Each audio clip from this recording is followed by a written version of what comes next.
Oke guys, assalamualaikum. Kembali lagi masih bersama Kandang Sumatera. Kali ini saya berkunjung di sebuah peternakan. Peternakan ini ilmunya pasti sangat bermanfaat untuk kita semua, karena pemilik peternakan ini seorang purnawirawan. Bagi kalian yang baru bergabung di channel ini, dukung terus channel ini agar lebih bermanfaat untuk kita semua. Oke, assalamualaikum warahmatullahi wabarakatuh, Pak. Waalaikumsalam warahmatullahi wabarakatuh. Sebelumnya mohon izin Pak untuk menggali ilmu di peternakan jenengan. Monggo Pak, perkenalkan. Nama saya Haji Ahmad Roji. Saya pensiunan purnawirawan TNI, pangkat terakhir Kapten. Alamat di Kelurahan Rejomulyo, Metro Selatan. Kalau di sini dikenal 26A, sekitar lapangan. Sejak kapan Pak peternakan ini berdiri Pak? Kalau peternakan saya ini sebenarnya awalnya sudah agak lama, sekitar tahun 2007 saya beternak sapi dulu. Begitu 2020 itu saya rubah kambing, karena yang pertama sapi itu pekerja saya itu kan harus membersihkan kandang dengan jumlah yang cukup banyak, jadi sangat berat. Sementara mencari tenaga kerja itu juga tidak gampang, maka saya rubahlah kandang dua ini menjadi kandang kambing. Kenapa saya memilih kandang kambing? Karena kambing itu ada nilai ekonomis yang lebih dari yang lain. Dari segi resiko usaha, kandang kambing itu atau kambing itu lebih relatif lebih kecil daripada usaha-usaha seperti ayam, ikan dan sebagainya. Tapi tentu yang lebih kecil lagi sapi.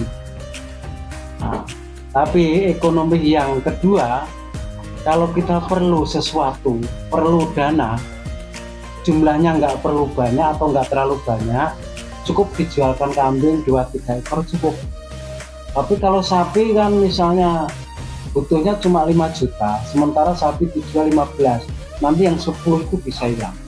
Yang kedua, dari pertumbuhan usaha, kambing itu bisa lebih cepat 2 kali bahkan lebih dari sapi, karena kambing masa hamilnya itu kira-kira sekitar 4 bulan, kalau lebih juga sedikit. Kemudian setiap lahir itu biasanya 2. Nah, selama 3 bulan anaknya itu sudah bisa disapi. Bulan keempat dari kelahiran itu induknya sudah bisa birahi dan kawin lagi. Jadi kalau dipelihara secara baik, 8 bulan itu sekali beranak. Sehingga sekali beranak itu kalau 2, berarti nanti umur 16 bulan atau selama 16 bulan itu sudah menambah 2 berarti 4. Kalau dirinci perbandingannya jauh ya Pak ya? Jauh. Nah, sapi itu kira-kira 9 bulan baru lahir. Anaknya paling enggak itu sekitar 6 bulan itu baru bisa dikawinkan, karena dan kebetulan sapi itu rata-rata ya 1 lahirnya, sehingga 15 bulan itu sekali beranak itu sudah termasuk bagus. Biasanya ini Pak, seorang TNI kan sibuk dengan tugasnya. Waktu itu sampean masih aktif atau sudah pensiun Pak? Iya, saya masih aktif. Saya ternak sapi itu saya masih aktif, tapi saya punya ya anak kandang 1. Nah, itulah yang saya percaya untuk memelihara. Kalau masalah pakan kan memang kita mesti harus beli. Kalau tidak beli ya nggak bisa. Karena saya dulu pernah ya hampir sekitar 20 ekor sapi 2 kandang ini, dan alhamdulillah barokahnya juga banyak. Tetapi semakin ke sini ya kembali lagi, karena pekerja itu juga tidak gampang mencari, mereka mungkin lelah, sehingga saya berubah ke kambing. Karena yang pertama, dulu waktu saya masih muda, waktu pindah di Madiun, saya juga udah ternak kambing Etawa. Jadi kalau urusan kambing, apakah itu kaitan dengan genetika, kemudian ya cara pemeliharaan, terutama breeding itu ya saya mungkin ya sudah sangat pengalaman. Sudah berapa lama terjun di peternakan, Pak? Ini saya mulai ini 2021, saya rubah kandang saya ini, tak jadikan kandang kambing buat tempat ini. Kemudian saya pesan kambing Senduro di Lumajang, PT Etawa Senduro itu, Etawa Jaya itu. Ya saya kira-kira sekitar 40 juta saya kirim, kemudian dapat 9 ekor. Kemudian sambil berjalan saya tambah kambing bur.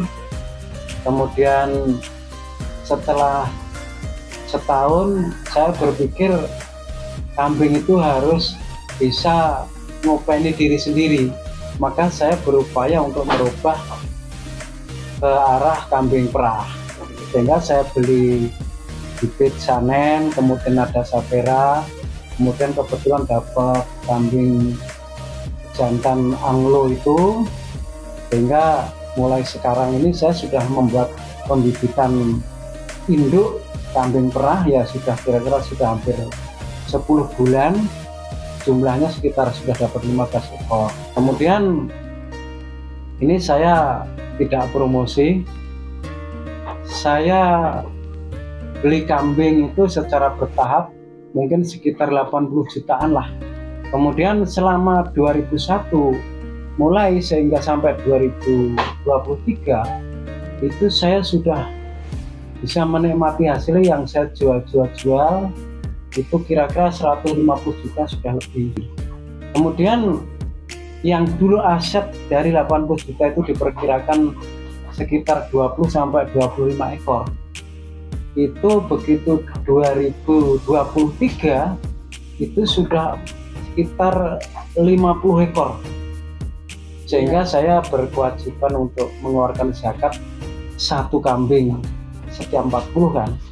Nah ini setelah 2023 hingga 2024 ini sudah mulai ada perkembangan lagi, kira-kira sekitar menjadi 70 ekor itu. Prospeknya sangat bagus ya Pak ya? Ya sebenarnya kalau kambing itu ya sangat bagus, artinya ya modal yang sedikit pun secara bertahap itu akan bisa berkembang dengan baik. Dan yang jelas kalau sudah mulai berkembang banyak seperti saya ini ya setiap bulan saya jual kambing itu ya dua ekor yang umur sekitar 10 bulan untuk makani kambing-kambing yang lain. Tetapi dalam satu bulan itu kan yang lain itu bisa 6, bisa 8, bisa 10 karena kambing-kambing induk yang produktif itu ya kira-kira sekarang ini sekitar 25 ekor itu kan mereka sudah mulai apa istilah antri kan, secara bertahap waktunya, ada yang baru hamil 2 hari, ada yang sebulan, ada yang 3 bulan, hingga yang ada yang hampir melahirkan. Jadi biaya untuk kehidupan ternak sudah Bapak rinci Pak ya? Alhamdulillah sudah. Bahkan dulu saya waktu memulai saya konsul sama Pak Heri Winarko itu yang di 21 itu, tak suruh ngerap biaya kambing saya itu sebulan berapa. Jadi beliau memberikan setelah meminta data termasuk ya pakan-pakan, bang pakan yang saya siapkan, kemudian saya harus beli seperti pakan daun singkong, kulit segala macam, ada ditemukan kesimpulan per ekor itu setiap hari sekitar 1.500 semua. Jadi kalau 2.000 pun kalau kita hitung, kalau misalnya 2.000 berarti dalam sebulan kan kira-kira cuma 60.000. Nah kalau misalnya sebulan 60.000 terus selama 4 bulan berarti kan sekitar 240.000. Nah 4 bulan itu kalau anaknya lahir 2 itu kan sudah lebih dari cukup. Berarti peternakan itu jika dikelola dengan baik bisa jadi usaha utama Pak ya? Betul. Prinsipnya saya melihat ternak-ternak besar seperti Santori, mungkin rumah saya, mereka ini semua yang dia usahakan, apakah itu tanahnya, apakah itu tanamannya, apakah itu panennya, apakah itu pupuknya, apakah itu membuat pakan, semuanya membayar, tetapi mereka tidak bangkrut. Nah, jadi logikanya, walaupun kita mungkin tidak bisa mencari pakan sendiri, tapi selama ada kemauan dan dihitung yang baik, tidak mungkin rugi namanya ternak. Dan orang Jawa itu punya tradisi bahwa kita itu harus punya kegiatan, terutama rojo koyo, apakah sapi, kerbau, kambing, karena itu sangat-sangat ekonomis. Saya ini bagi para pemirsa, anak saya itu ada 5.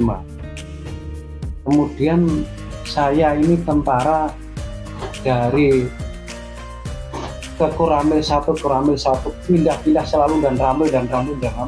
Tapi saya itu nggak bisa nyari duit. Yang saya andalkan hanya dari gaji bulanan. Dan prinsip saya, walaupun sedikit, harus halal karena untuk anak istri.